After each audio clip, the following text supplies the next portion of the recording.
Pramila, Pramila,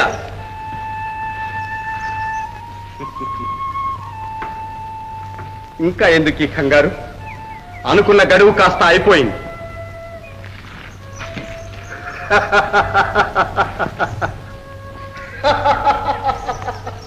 AD నీ వీరపురుషుడు నల్లత్రాసు. ఇప్పటికైనా తెలిసిందా వాడి మోసం?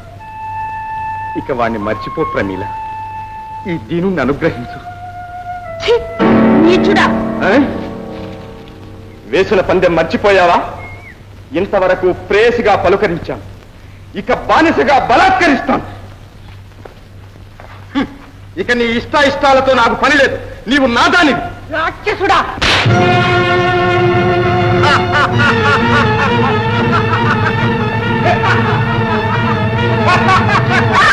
నువ్వెక్కడికి పోతావు? తనకులాడి ప్రయోజనం లేదు ప్రమీల.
నల్లత్రాసు తన ప్రతిజ్ఞ నెరవేర్చుకున్నాడు.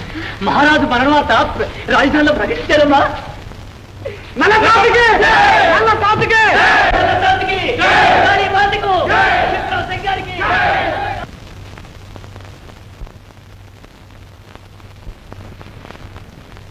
వదినా, నీకు నా ముఖం చూపించడానికి సిగ్గుపడుతున్నా. అబ్బాయిని నల్లత్రాసు బారి నుండి రక్షించలేకపోయాను. ఇప్పుడు ఆ ద్రోహి ఒక పెద్ద ప్రజా సైన్యాన్ని తయారు చేసి ప్రభుత్వాన్నే పడగొట్టాలని ప్రబల ప్రయత్నం చేస్తున్నాడని తెలిసింది. ఇక ఉపేక్ష చేస్తే సింహాసనానికే ముప్పు వస్తుంది. ఆ నల్లత్రాసును నేనైనా పరిమార్చాలి, లేదా ఆ ప్రయత్నంలో నా ప్రాణాలైనా బలి కావాలి. నేనిప్పుడు ఒక నిర్ణయానికి వచ్చాను. కాశీ యాత్ర నెపంతో కొంత సైన్యం తీసుకుని రహస్యంగా బయలుదేరుతున్నాను. కానీ నాకు ఏదైనా ప్రమాదం సంభవిస్తే రాజ్యం అంతా అల్లకల్లోలమైపోతుంది. ఈ కారణంగా నేను వెళ్లే ముందు బజరంగ బాబుకు పట్టాభిషేకం చేయాలని నిశ్చయించుకున్నాను.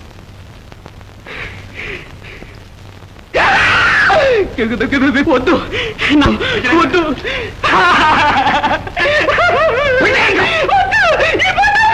బాబు బాబు బాబు వద్దు వద్దు వద్దు బాబు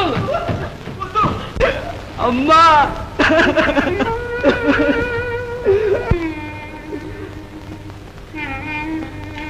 అమ్మా, చూసావమ్మా, నాన్న నన్ను ఆ నల్ల తాచుగాడికి బలిస్తున్నాడమ్మా. అమ్మా అమ్మా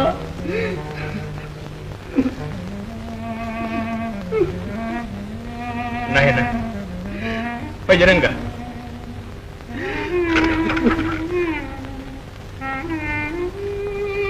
ఎందుకురా తండ్రి నన్ను ఇలా వేధిస్తావు? నీకు ప్రమాదం కలిగించే పని నేను ఎన్నడైనా చేస్తానా? ఈ రాజముకటం నీ శిరస్సును అలంకరిస్తే నా కళ్ళారా చూచి ఆనందించాలనే కదా ఈ తాపత్రయం అంతా. బాబు, ప్రభు, ఎవరో ఒక వ్యక్తి తమ దర్శనం కోసం వేచి ఉన్నాడు. తమతో నల్లత్రాసు అనుచరుడట.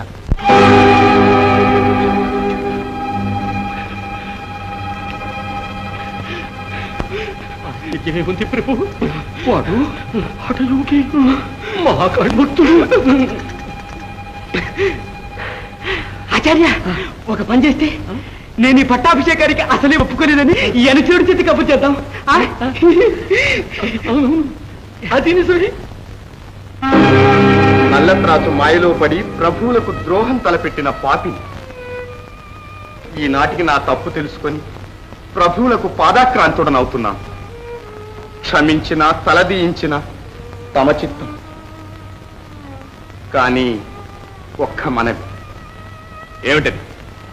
కొద్ది సైన్యాన్ని నాకు సహాయంగా పంపండి. ఆ నల్లత్రాసును ప్రాణాలతో పట్టి తెచ్చి మీ పాదాల ముందు పడవేస్తాను.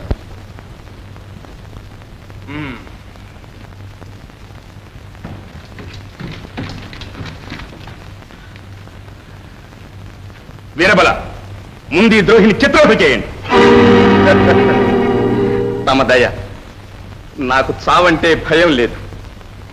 కానీ నల్లత్రాసును పట్టుకునే ఈ ఒక్క అవకాశము పోగొట్టుకుంటున్నారు. సెలవు. తీసుకుపోండి. ఆగండి. వీణ్ణి మన అతిథి గృహంలో బందీగా ఉంచండి.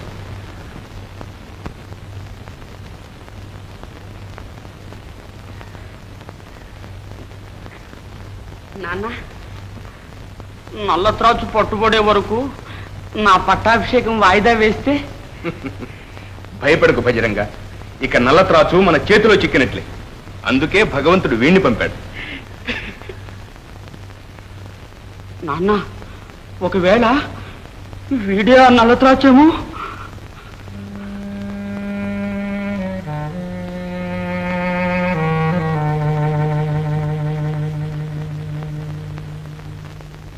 మన లక్ష్యం సిద్ధించే సమయం ఆసన్నమైంది.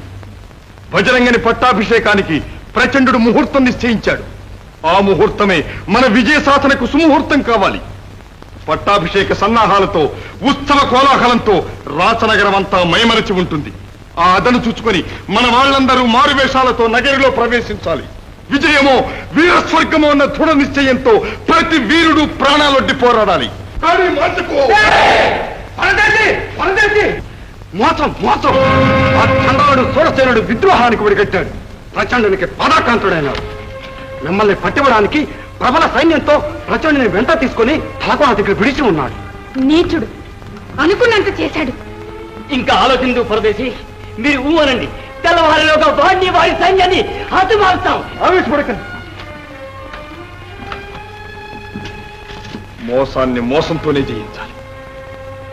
ముందు మన స్థావరాలని ఖాళీ చేయండి. తర్వాత కర్తవ్యం చెప్తాను.